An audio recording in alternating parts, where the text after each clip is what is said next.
outra parte, né, que é pensarmos os transtornos nas relações, a gente vai dar uma alongada, tá? Então vamos lá, todo mundo. Isso, estica, estica, estica pra cima primeiro, isso. Agora estica pro lado direito. Aí o problema de lateralidade já aparece, né? Pro esquerdo.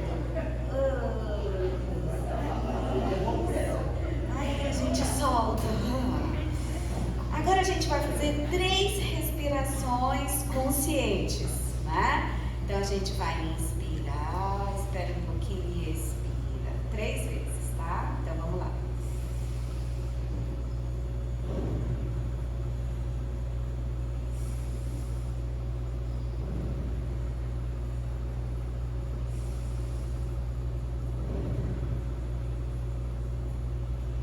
Agora a gente pode sentar.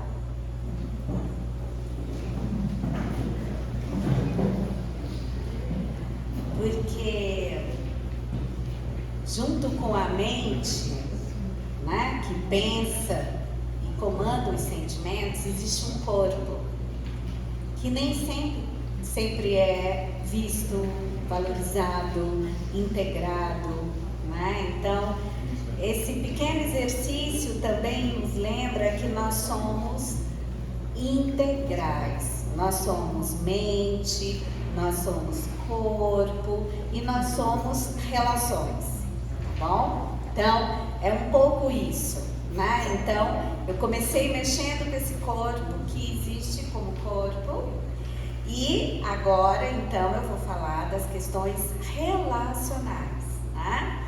Tanto que, né, assim, a gente quis mesmo e eu combinei bastante, né, com o Eduardo, como a gente ia montar esse painel.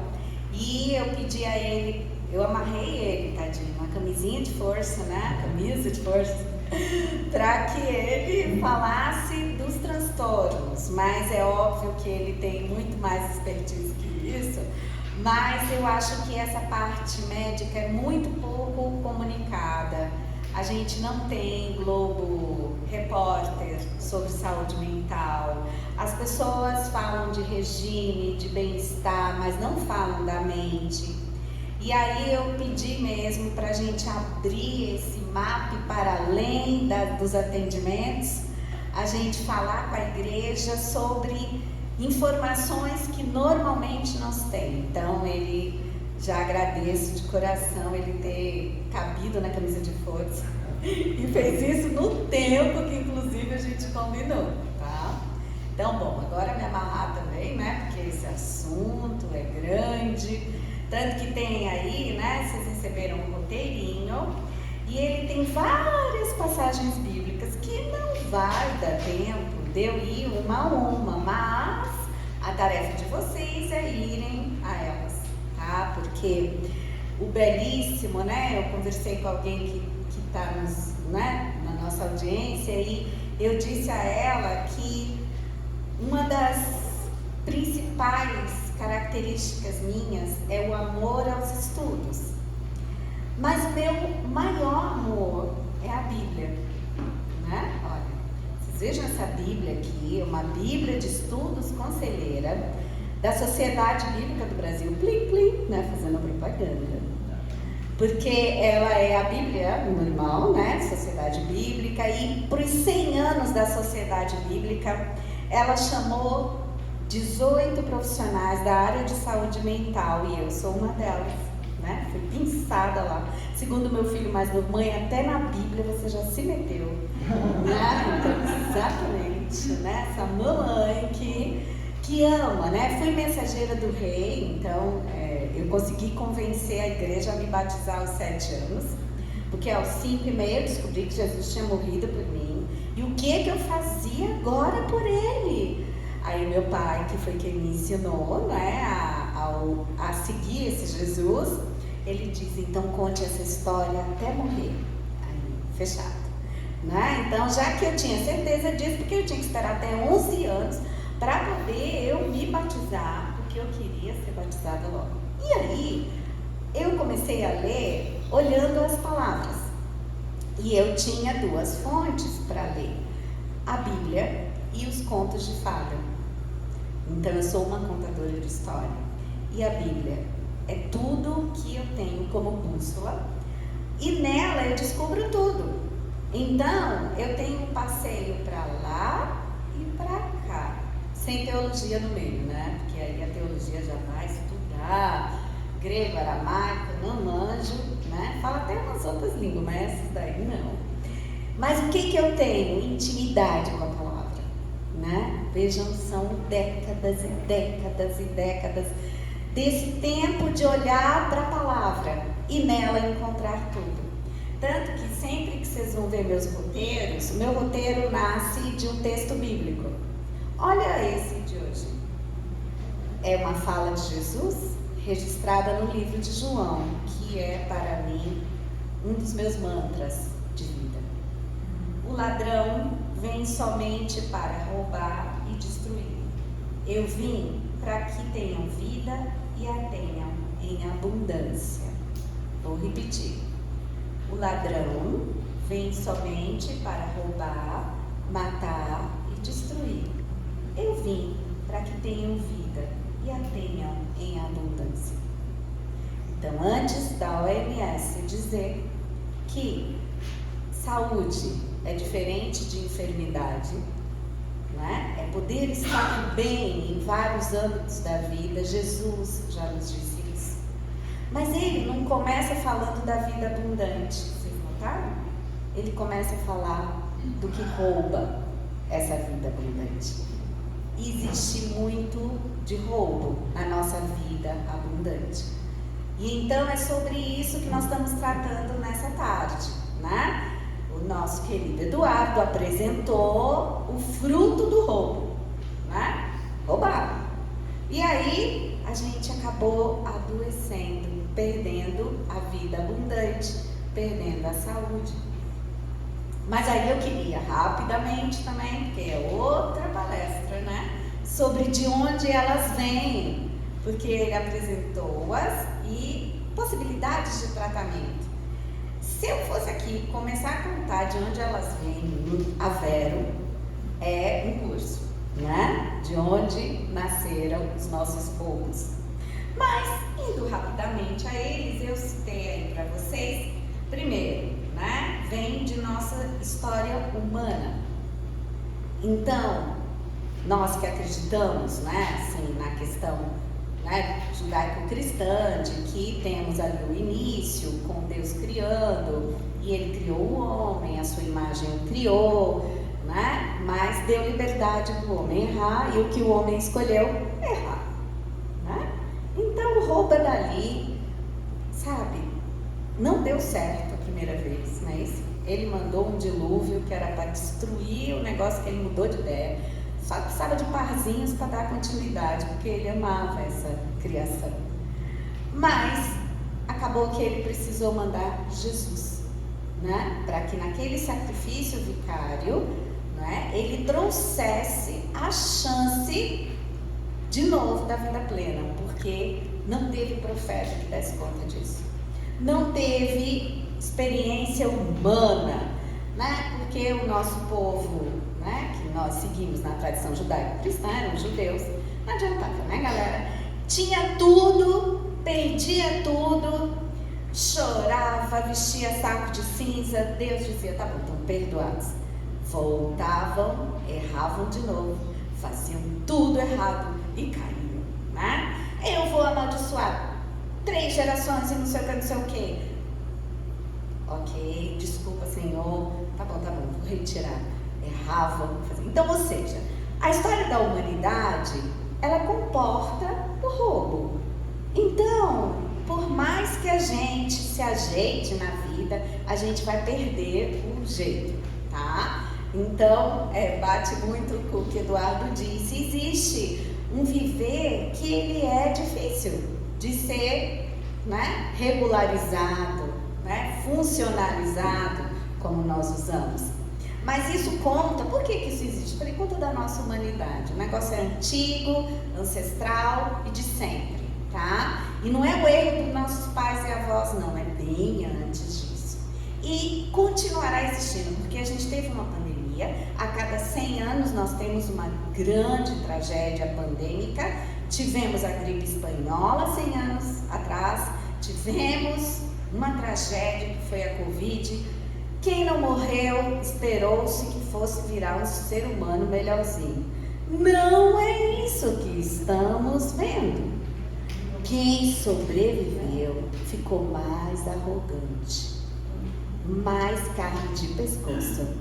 O povo está mais intolerante, mais doido no pior sentido de caráter, inclusive, mais narcísico, não é? O importante é o meu bem-estar, tanto que a gente está vendo aí, né, surgirem, né, Gi, as novas profissões que são os influencers, que é igual a não estudei, nunca vou estudar, vou enganar e vou ser seguido. Uau! Gente, um mundo desse, mas tá sem chance. E é mundo pós-pandemia. Ficou pior, de verdade. Ou seja, nada de novo também, né? Porque pós-dilúvio foi a mesma desgraça, né? Noé ficou doidão, né? Não sei se vocês acompanham a história, porque para quem vai ali, de fato, já tem 5 minutos mesmo, só 10. É porque para mim sobrou menos tempo, né? Mas, então, o negócio é antigo, só para explicar. Tá. Depois, nós também temos uma origem para as nossas enfermidades e roubos, né, emocionais. A nossa história familiar. Né? Um dos meus interlocutores disse que existe uma herança sociogenética. Ou seja, nós carregamos as histórias de roubo psíquico de nossos antepassados. Então, sabe aquilo que o Eduardo nos contou? Olha, as pessoas acabam, né, se dando conta que há uma dificuldade que não vai embora nunca. Se a gente olhar para 7 gerações, e a gente não consegue olhar para 7, mas olha para 3, a gente vai encontrar familiares que tiveram aquela mesma dificuldade.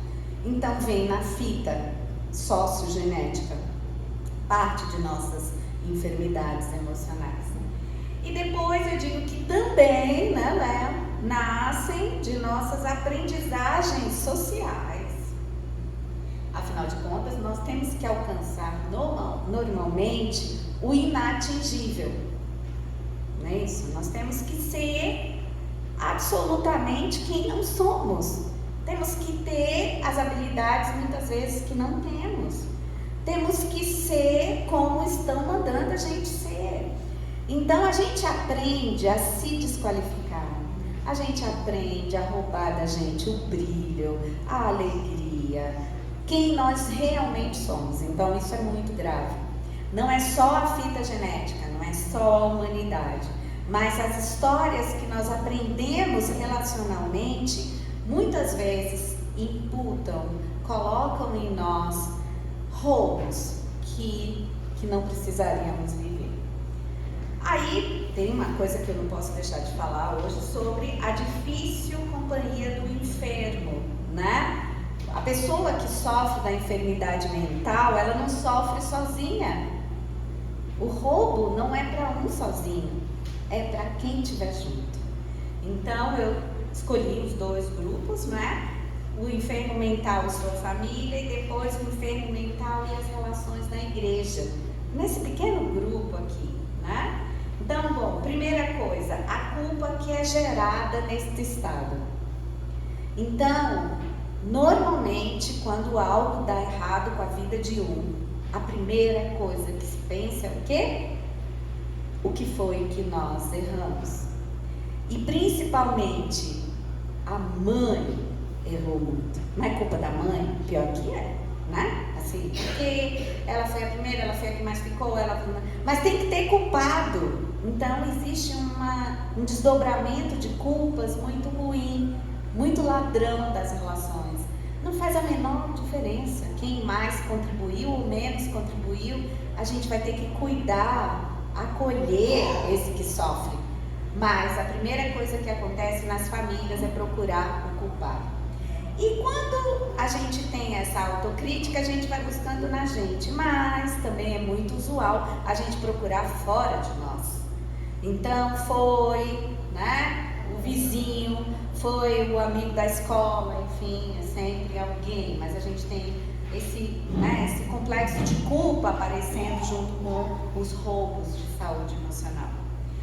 Depois, a outra coisa, né? A insistência para que a pessoa saia desse estado. Porque você está com fraqueza na fé. Você precisa fazer campanha, orar mais, ir mais para a igreja, servir mais. E aí é isso que não está acontecendo. E é por isso que você está assim. Então você quer que essa pessoa saia do seu mal, mas ela não escolheu estar mal, ela está mal. Então essa sensação de que, né, e a gente já viu, por exemplo, uma das compulsões, né, que não dava tempo de falar de todas elas, mas por exemplo, na infância você vai ter o surgimento de sintomas obsessivos compulsivos, lavar a mão, por exemplo, nessa coisa do álcool gel. Muitas crianças ficaram com sintoma obsessivo compulsivo, tinha que lavar, tinha que tomar banho, com muito medo. Então existem medos, existem tiques, né? Então, aquela criança que começa com, né? E aí o que se faz? 5 minutos, nossa, não, peraí, a gente bota um pouquinho mais, então a gente pega essa pessoa e diz a ela, deixe disso. Você tem uma compulsão de comprar, então é assim, eu vou tirar todos os seus cartões, eu vou tirar todo o seu dinheiro, no dia que você não puder, mas comprar você não vai comprar, vai, porque a gente tem o consignado, porque a gente vai no vizinho, porque a gente tem o zerado, não é isso? Sem prova, sem não sei o que, a gente tem a jogatina hoje, oficial. Gente, eu não suporto, eu sou uma atleta, eu adoro competição. Aí eu vou assistir as coisas e quem tá pagando o jogo? Betano. A gente já tá com muito adolescentes, jovens, viciados em aposta. Então é assim, não, acaba com isso, a gente vai botar um X e vai acabar, e não acaba. Então essa é uma necessidade. Depois, a excessiva superproteção do entristecido, né? A gente tem uma coisa chamada paciente identificado da família. Então esse que sofre, né, o maior roubo, ele passa a ser essa pessoa de extrema atenção, a ponto da gente esquecer de todos os outros papéis, de todos os outros vínculos. É uma tristeza, né? Porque a gente se concentra em um, e aí, além dessa pessoa não melhorar por isso, ela rouba também as outras pessoas.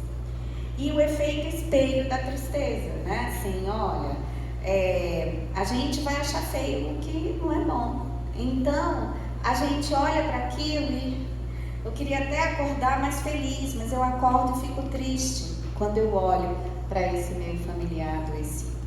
A mesma coisa com o meu irmão, né? Só que aqui eu acrescento, já que o Benê já me tirou todos os tempos, que a gente tem umas coisas horríveis, né? Dentro do regime religioso. Tristeza, nunca mais. Nunca me esquecerei de uma palestra que eu fui dar numa igreja que já tinham dito para eu não ir, que era um ciclo para falar de depressão. Aí eu era a última. Aí o pastor, um dos pastores me ligou e falou, Fátima, não precisa você vir. Já se falou tudo, já abordou tudo. Aí eu, mas como assim? Não, o senhor sabe o que eu vou falar. Não, mas tudo já foi falado. Eu falei, foi nada. O senhor não sabe, esse assunto é interminável. Mas eu quero falar sobre a tristeza do entristecido na comunidade. Alguém já falou disso? Não. Então estarei aí sexta-noite lá na ZL para falar disso. Fui. Primeira coisa que eu tive que me bater com o dirigente. Porque começaram o louvor. Papum, papum, papum. Tudo na euforia. Tá tudo certo, tá tudo bem. Ó, o assunto é tristeza, hein? Tá tudo bem, tudo beleza. E aí, dada a hora, antes de me apresentar, ele fez: olha, é inadmissível um crente entristecido. Absurdo, absurdo. Aqui eu não admito tristeza. Porque Porque a alegria no Senhor é a nossa força. Agora fala, Fátima, quem mandou você ir? O homem já tinha dito para você não aparecer.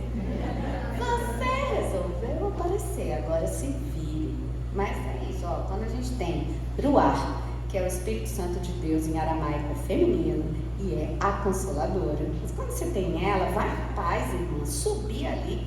Aí eu falei, então, pastor, eu entendo o seu desejo de que as pessoas aqui vençam suas tristezas. Agora a gente vai ter que entrar num acordo. Porque Jesus disse que no mundo tereis aflições. Só tem de bom ânimo, mas é para chorar. Então, que história é essa que a gente não vai chorar, pastor? Não, a gente vai chorar. A gente precisa chorar. Ó, gente, isso foi uma bênção. Saí de lá, nunca mais fui chamada, obviamente.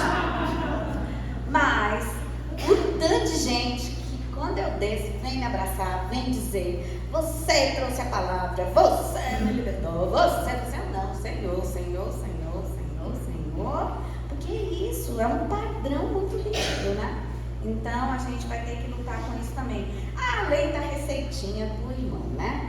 Então tem aquele irmão mala, que está com um problema grave, que repete, não aguenta mais, né? Aí você chama a pessoa aqui, num particular, se der. Aí você vai dizer, ó, irmão, chega disso. A senhora tem que orar. A senhora não vai mais falar isso. Eu não aguento mais ouvir. Porque você vai ter que querer passar uma receita, né? Lá na terapia sócio-comunitária, precisam cuidados, né? Uma terapia bem legal. Todo primeiro, mas agora vai ser segundo sábado de junho, 3 da tarde, sala 4, aqui em cima. A gente conversa, que tem um combinado. Ninguém dá conselho a ninguém. Aí, lá pelas tantas, vamos lá, qual é a nossa tristeza de hoje, a nossa dificuldade? Aí começa 1, 2, tá? Aí lá vem aquela pessoa e faz. Não, porque o importante é isso. Aí eu, então, a gente não combinou que nem dar conselho? Não, mas eu tenho que dizer. Eu falei, tem. Vamos dizer de outro jeito. Que tem a forma de dizer.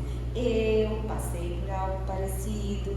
Eu tenho dificuldades nessa área que você tem. E em mim, para mim, isso me ajudou. Só. Vamos, tenta de novo, gente. Tem gente que saiu, deve sair falando mal de mim até hoje, né? Porque eu não deixo dar conselho, tá? Porque, não. Nem pago, nem de graça. Porque se fosse bom, era pago, porque esse ditado é horroroso. Não tem isso. Nem de graça, nem pago. É pra gente dizer ao outro que ele saia do que está vivendo. Ele precisa ser acolhido e sofrer, né? Ali, outros processos. Que não a nossa fala, ele já está em sofrimento, ele precisa ser tratado, tá? Bom, aí eu vou dizer aqui que há um lado ruim da enfermidade, né? Mas há um lado bom na enfermidade, porque, resumo da ópera aqui, mas tem as passagens bíblicas, né? É que só no sofrimento entendemos o que sofre. Então, o lado bom do lado ruim é sermos sensibilizados à dor. Não é termos alergia à dor, porque é só lembrar da nossa dor, né? Então, é aqui que eu vou mencionar, pode nos ajudar a conhecer nossa fragilidade humana, a sermos solidários e a sermos tratados e recuperados, né? Porque esse é o nosso testemunho, né? À medida que o Eduardo ia falando, eu falava, eu tive ataque de pânico, mas aí é isso, é um sintoma, não foi um transtorno, né? Mas, gente, é assim, 5 minutos que você pensa que vai morrer. O ar faltou, o brilhar, lua, e não tinha nada a ver. E aí, eu tava na minha casa de praia, numa rede, numa ilha, no lugar mais maravilhoso do mundo e... Depois disso, qualquer pessoa que me conte que está vivendo ou um transtorno ou um sintoma, tem outra Fátima diante dele, porque eu vivi. Então, o lado bom de todas essas experiências é nos tornar sensíveis à dor do outro. Não precisa se culpar nem dar receita. tá? Aí, bom, precisamos, né, contar com o outro que vai nos ajudar, né? Precisamos nos esperançar e de esperança, porque o que mais acontece nesse roubo e na perda de vida plena é a esperança. Eu não vou sair disso, né? Os pensamentos negativos, o Eduardo tratou, falou, então eles vêm muito pesados, a gente se desesperança. E a gente precisa de esperança. Precisa buscar renovação a cada manhã. Vai ter que lembrar que esse Deus nunca me deixará. Mesmo que renovada a misericórdia, eu não consegui renovar a minha alegria. A gente vai, né, aprender a largar o passado, porque o presente está tão ruim que a gente não pode ficar olhando para o passado, né? A gente vai olhar para a cura e a alegria que não se vê, isso é a esperança. E a gente vai aprender também a ser entristecido e a, no entanto, ser contente. Que é um paradoxo, né? Por quê? Porque contente não é gargalhando. Gargalhando às vezes é dentro de um quadro até, né, de transtorno, de oscilação máxima. Mas é ser contente. O que é? É aquela pessoa que se contenta. Lelê, tá difícil hoje, né? Ajuda, Jesus. Me cobre, Senhor. Mas tá difícil? Eu posso dizer tá difícil. Eu preciso dizer tá difícil. É assim que eu renovo também as minhas forças. E, por fim, né? Uma coisa que é fundamental, e aí acabei. Quando a gente está mal, quando a gente é muito roubado, né, nessa nossa condição de vida plena, a gente considera esse momento eterno. Eterno. E ele não é. Ele é provisório. E sabe onde está isso escrito? 1 Pedro 5,10, meu outro mantra. Por que, diz Pedro, esta leve e momentânea tribulação? Olha, ele escreveu a palavra momentânea. Não há dor que perdure para sempre, nem bem que não se acabe. Mas essa sensação de eternidade no sofrimento pode ser vencida por 1 Pedro 5,10. Ela é provisória, ela é momentânea. E ela pode ter sentido. Lembra? O sentido para a vida é um dos tratamentos. Por quê? Porque eu hei de ser fortalecida, transformada e aperfeiçoada para a glória de Deus. Então isso faz toda a diferença, não é? Todo sofrimento é momentâneo, mas nós o experimentamos como eterno. Não, ele vai sair disso e você pode sair transformada, renovada e restaurada para a glória de Deus, não é? Então é por isso tudo que há um lado bom no lado ruim, ok? Bom, agora acabou minha conversa, já tinha acabado, mas ele deixou eu ficar mais 5 minutos, 10 minutos. E aí chega o momento da gente tirar as dúvidas de vocês.